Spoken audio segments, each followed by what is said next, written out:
Hello, Palantana channel viewers. வணக்கம். இன்னைக்கு புது தினசான புலாவ் செய்ய போறோம். அதுக்கு பாசுமதி ரைஸும் எடுத்துக்கலாம். பாசுமதி ரைஸ் இல்லாட்டி நம்ம சாதாரண சில்கி பச்சை நல்ல பச்சரிசி சமையல் பச்சரிசி பொன்னி அரிசி கூட எடுத்துக்கலாம். இதுக்கு நமக்கு வேணுங்கிற அளவா எடுத்துக்கணும். அப்புறம் தண்ணியை நல்லா தண்ணி வடிக்கிற அளவுக்கு கொஞ்சம் தாராளமா தண்ணி வச்சுக்கலாம். அதுல ஒரு பிரிஞ்சி இலை, கிராம்பு அளவு நான் ஒரு 100 மில்லி அரிசி தான் எடுத்திருக்கிறேன்.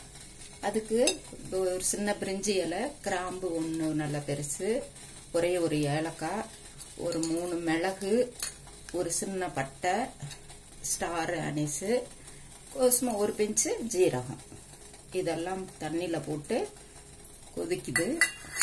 கொதிச்ச உடனேயும் இப்போ இந்த அரிசியும் போட்டு நல்லா வேக வச்சு பொல பொலன்னு எடுத்து வச்சுக்கணும். இதுல கொஞ்சம் உப்பு போட்டுக்கலாம். ஏன்னா அப்பதான் அரிசியில இறங்கும். முதல்ல உப்பு தான் போடணும். விட்டாச்சு.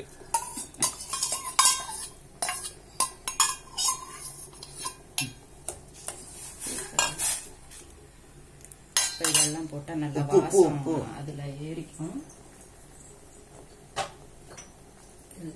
அரை அளவு அதாவது அரை உப்பு போட்டுக்கணும். முழுசா போட்டோம்னா கறிக்க ஆரம்பிச்சிடும். அரை உப்பு. அதுக்கப்புறமேல புலாவ் செய்யறப்ப இஞ்சி பூண்டு பேஸ்ட், வெங்காயம் இதெல்லாம் போடுறப்ப அதுல கொஞ்சமா போட்டுக்கலாம். சாதம் வேகணும். வெந்தோனா திருப்பி வெந்து வடிக்கிறப்ப காமிக்கிறோம். அதாவது ஃபில்டர் பண்ணல.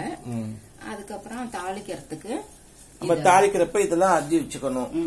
பச்சை மிளகாய், வெங்காயம், கருவேப்பிலையும் இது கொஞ்சம் கருவேப்பிலையும் நிலக்கடலையும் வறுத்து நல்லா எண்ணெய் சட்டி எண்ணெய் ஊத்தாம அப்படியே வறுத்து பொடி பண்ணி வச்சுக்கணும். கடலை இத பாருங்க. இது தாளிக்கிறப்ப போட போறேன். இது தாளிக்க போட போறனா கூட நம்ம பொதுவா சொல்றோம். கொஞ்சம் இந்தாங்க. அத நம்ம வறுத்து பொடி பண்ணி வச்சுக்கணும். நாங்க ஏற்கனவே கருவேப்பிலை பொடி நம்ம வறுத்து பொடி பண்ணி வச்சிருக்கிறோம். கடலை உண்டி நம்ம அதுவும் வறுத்து வச்சிருக்கோம். பொடி பண்ணிக்கலாம். இல்லைன்னா கடலையும் பச்சை கடலையும் கருவேப்பிலையும் போட்டு எண்ணெய் சட்டில நல்லா வறுத்து எடுத்து அதை அப்படியே மிக்சியில அரைச்சி பொடி பண்ணி ரெடி பண்ணி வச்சுக்கணும். அது எதுக்குன்னு சொன்னா கடைசியில நம்ம அதை தூவி சாப்பிடறதுக்காக. இப்ப சாதம் ஆயிட்டு இருக்கு.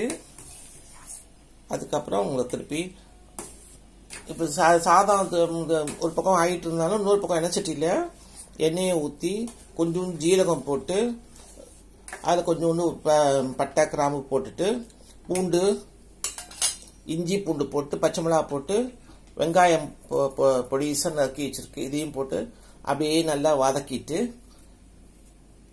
அதுல நம்ம இந்த சாதத்தை அதை போட்டுட்டு அப்படியே கிண்டி எடுத்துட்டோம்னா இந்த கடலையும் கருவேப்பிலை பொடி இருக்குல்ல அதையும் தூவிட்டு சாப்பிடணும். புளிஞ்சுக்கலாம். அதெல்லாம் காட்டுறோம்.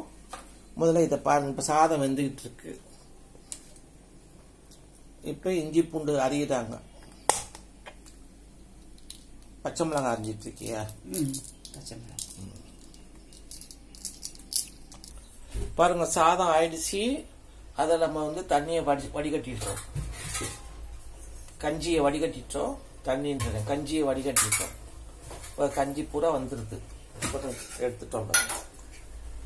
இப்ப ஒரு எண்ணெய் சட்டிய ஊத்தி வச்சு அதுல எண்ணெய் ஊத்தணும்.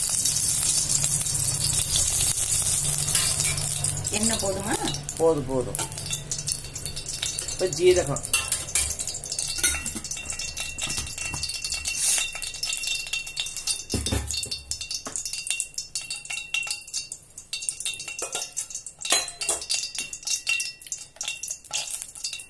கடுகு இல்ல ஜீரகம் போட்டுட்டுமா?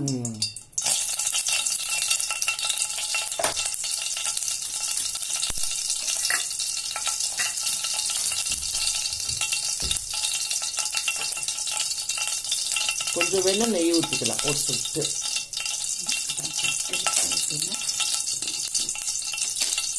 எடுத்ததுக்கப்புறம் தண்ணியோட போட்டேன்.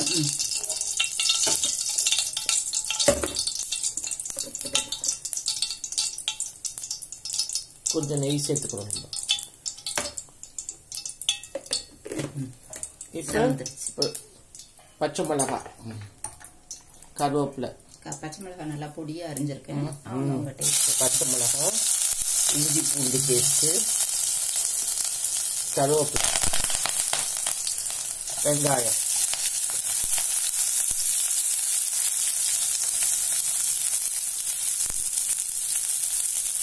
இது நல்லா வதங்கணும்.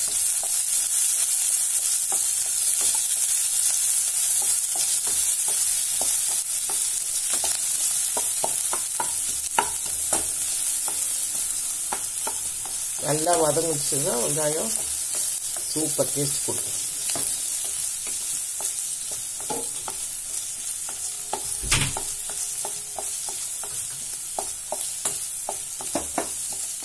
உப்பு தான் சாதத்தில் போட்டிருக்கியே. இந்த வெங்காயத்துக்குள்ள சேர்றதுக்கு மட்டும் கொஞ்சம் அரை உப்பு தான் போட்டுக்கணும். இந்த நிலக்கடலை பவுடர், கருவேப்பிலை, இஞ்சி பூண்டு இதெல்லாம் போட்டிருக்கோம் இல்லையா? ஆமாம், அதனால கொஞ்சம் போட்டோம்னா சேரும் இதில்.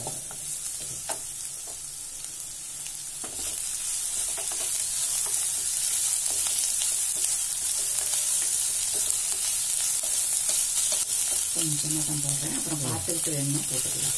எலுமிச்சம்பழம் நல்லா புளி போடுறியா?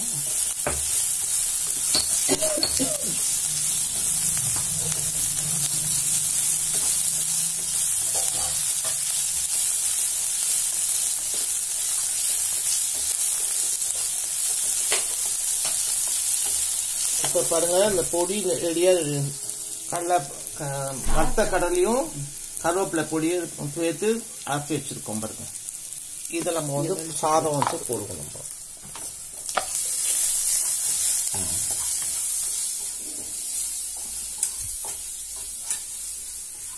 இப்போ சாதம் ரெடி ஆயிடுச்சு.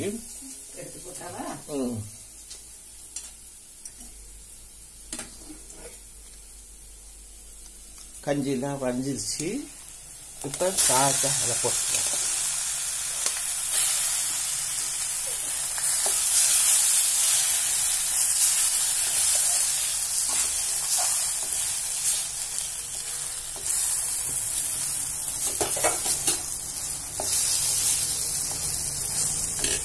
டேஸ்டாக இருக்கும் இந்த சாதம் சாப்பிட்றதுக்கு.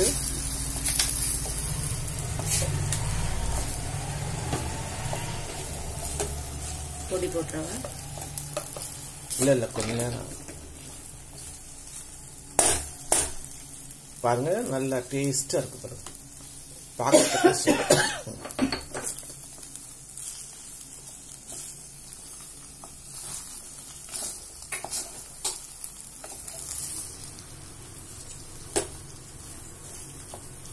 இப்போ இந்த பொடியை போட்டு விட்றாங்க. வறுத்த கடலையும் வறுத்த கருவேப்பிலை பொடி ரெண்டும் சேர்ந்து தூவிடுறாங்க.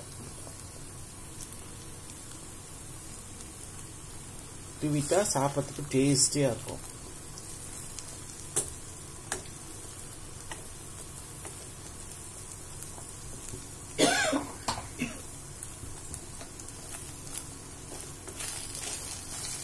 இது உடம்புக்கும் நல்லது. ஜாஸ்தி நம்ம இதில் வந்து எந்த விதமான ஐட்டம் சேர்க்கல. சாதாரண அரிசி, கடலை, நிலக்கடலை, கருவேப்பிலை பொடி அந்த மாதிரி சேர்த்துருக்கோம். அதனால உங்களுக்கு வந்து டேஸ்டாகவும் இருக்கும். இதுக்கு நம்ம வந்து கார சட்னி, எலுமிச்சம்பழம் புளிகிறாங்க இந்த புளிப்புக்கு.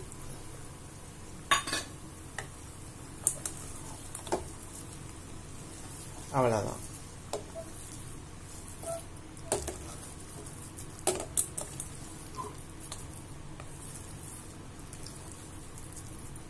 டேஸ்டியாக இருக்குது. இதுக்கு நம்ம வந்து கார சட்னி செஞ்சு சாப்பிடலாம் தொட்டுக்கிறதுக்கு. வடக சட்னி இல்லைன்னா தக்காளி சட்னி அந்த மாதிரி ஏதாவது சட்னிங்க காரமாக செஞ்சு சாப்பிடலாம்.